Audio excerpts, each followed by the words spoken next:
प्रिय बच्चों, सुप्रभात। आज हम आपको कक्षा 10 की हिंदी की पाठ्य पुस्तक क्षितिज के तीसरे पाठ के बारे में बताएंगे, जिसका शीर्षक है देव। देव जी ने इसमें कवित्व और सवैये लिखे हुए हैं और जिनका हम आपको उच्चारण एवं उनकी व्याख्या करके उनकी व्याख्या करेंगे और आपको समझाएंगे, जो इस प्रकार है।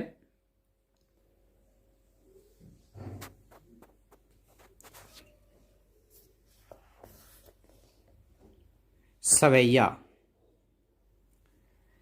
पायनी नूपुर मंजु बजे, कटि किंकिनी कै धुनि की मधुराई। सांवरे अंग लसै पटपीत, हिय हुलसै बनमाल सुहाई। माथे किरीट बड़े दृग चंचल, मंद हसी मुखचंद जुन्हाई। जय जग मंदिर दीपक सुंदर, श्री ब्रज दूलह देव सहाई। अर्थात उन्होंने इस सवैये में भगवान कृष्ण के राजसी रूप सौंदर्य का वर्णन किया हुआ है।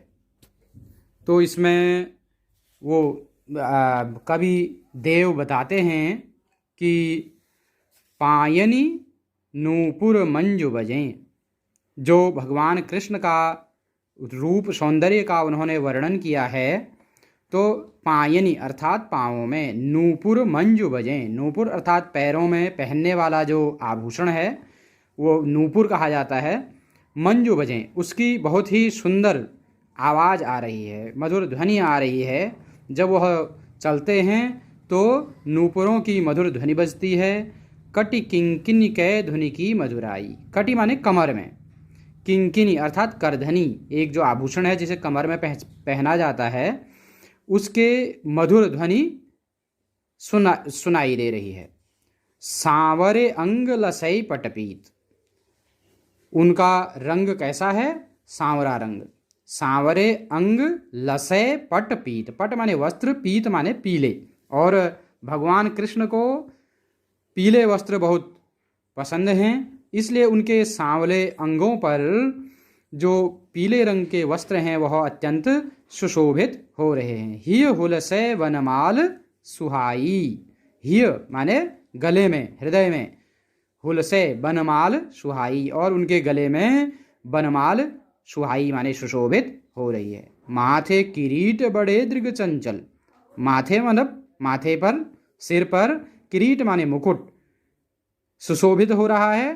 दृग चंचल, दृग माने उनकी जो दृष्टि है, जो उनकी आंखें हैं, बड़ी बड़ी आंखें हैं और बहुत चंचल हैं। मंद हसी मुखचंद जुन्हाई, और जो उनकी मधुर हंसी है, मंद मंद हंसी है, वह ऐसी लग रही है जैसे चंद्रमा की चांदनी फैल रही हो। जय जग मंदिर दीपक सुंदर, श्री ब्रजदूलह देव सहाई। ऐसे संसार रूपी मंदिर के दीपक ब्रजदूलह अर्थात देव जो कवि हैं वो कहते हैं कि भगवान कृष्ण ऐसे लग रहे हैं जैसे इस संसार में एक दीपक के समान हो। ऐसे श्री ब्रजदूलह भगवान कृष्ण की जय हो, अर्थात वे हमारी रक्षा करें, वो हमारी सहायता करें। इस प्रकार से यह सवैये का अर्थ है। अब हम पढ़ेंगे कवित्त। डार द्रुम पलना बिसोना नव पल्लव के, सुमन झिंगूला सो है तन छवि भारी दे। अब इस कवित्त में देव ने वसंत ऋतु का बड़ा ही हृदयग्राही वर्णन किया है। उन्होंने वसंत की कल्पना कामदेव के नव शिशु के रूप में की है और वो कहते हैं, डार द्रुम पलना बिछोना नव पल्लव के, सुमन झिंगूला सो है तन छवि भारी दे। पेड़ की डाली बालक का झूला है। डार अर्थात जो डाल है, उसकी जो डाली है, शाखा है, वह द्रुम अर्थात पेड़ की, पलना अर्थात जो बिछोना है उसका, उसका चारपाई बनी हुई है। बिछोना नव पल्लव की, और जो उसमें बिछोना है, जो बिस्तरा है, वह किसका है? नव पल्लव के, नए नए पत्तों का। सुमन झिंगूला सो है, और जो उस द्रुम के, उस पेड़ के जो फूल हैं वह क्या है? उसका झिंगूला है, जो छोटे बच्चों को पहनाया जाता है, जो उनका वस्त्र होता है वह फूलों का है, बड़ा ही सुंदर है। जो कि तन छवि भारी दे, वह शरीर पर बहुत सुशोभित हो रहा है, अर्थात उसके शरीर को सुशोभित कर रहा है। पवन झुलावे, और छोटे बच्चे को झुलाया भी जाता है, तो झुला कौन रहा है उसको? पवन अर्थात हवा। केकी कीर बतरावे देव, और केकी, और केकी माने होता है मोर, कीर माने तोता, बतरावे अर्थात उसको, उसके साथ बातें कर रहे हैं। उस बालक के साथ, बसंत रूपी बालक के साथ मोर और तोता बातें कर रहे हैं। कोकिल हलावे हुलसावे कर तारी दें, और जो है कोयल बालक को हिलाती और तालियां बजाती है। पूरित पराग सो उतारों करें राई नोन। अब यहां पर कवि कहते हैं कि कमल के फूलों की जो कलियां हैं, मानो वह ऐसा कर रही हैं, उस बालक के सिर पर पराग रूपी पल्ला की हुई है। जैसे छोटे बच्चे को माँ कहती है, वो थोड़ा भी रोने लगता है तो माँ सोचती है कि इसको नजर लग गई है, और वह राई उसके सिर के ऊपर घुमा करके गिरा देती हैं। तो वही ऐसा लग रहा है कि जैसे पूरित पराग सो उतारों करें करे राई नोन, कि जैसे उस सिर पर उसके पराग रूपी पल्ला की हुई है, ताकि बच्चे पर किसी की नजर न लगे। कंजकली नायिका लतान सिर सारी दे। इस वातावरण में कामदेव का बालक बसंत इस प्रकार बना हुआ है कि मानो वह प्रातः काल गुलाब रूपी चुटकी बजाकर जगा रही हैं। कंजकली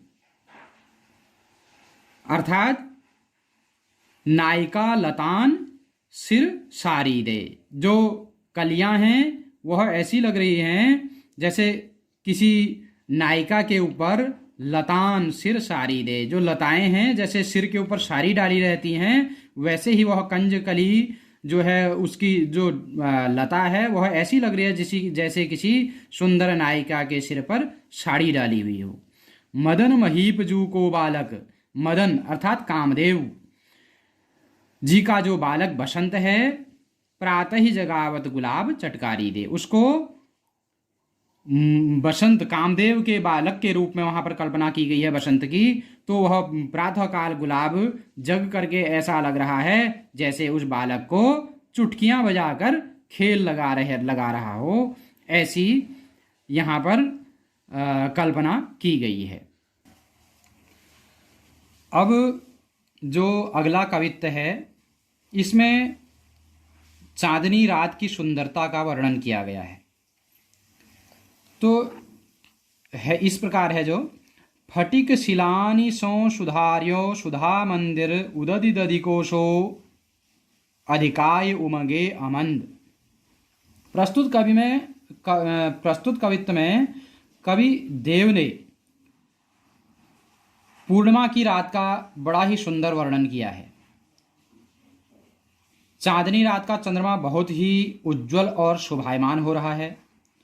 आकाश स्फटिक से बने मंदिर के समान लग रहा है। फटिक शिलानी अर्थात स्फटिक एक रत्न होता है, बड़ा सुंदर होता है, पारदर्शी होता है।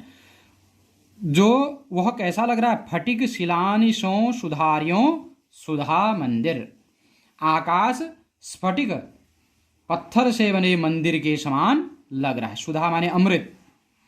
उदधि दधि कोशो उमगाय अधिकाय उमगे अमंद। उदधि माने होता समुद्र, दधि माने दही। तो इसमें यह वर्णन किया गया है कि उसकी सुंदरता, आसमान की सुंदरता कैसे लग रही है? सफ़ेद दही के समान उमड़ रही है। मंदिर के आंगन में दूध के झाग के समान, चंद्रमा के किरणों के समान विशाल फर्श बना हुआ है। अधिकाई उमगेय मंद। आकाश में फैले मंदिर में शीशे के समान पारदर्शी लग रहा है। बाहर ते भीतर लो भीति न दिखे देव, दूध कोसो फैन फैल्यो आंगन फरस बंद। अर्थात जो है ये जो फेन माने होता है झाग, यह ऐसा फैला हुआ है जैसे किसी आंगन में दूध का फेन फैला हुआ हो, झाग फैला हुआ हो। तारासी तरुणिता में ठाड़ी झिलमिली होती, मोतिन की ज्योति मिल्यो मल्लिका को मकरंद।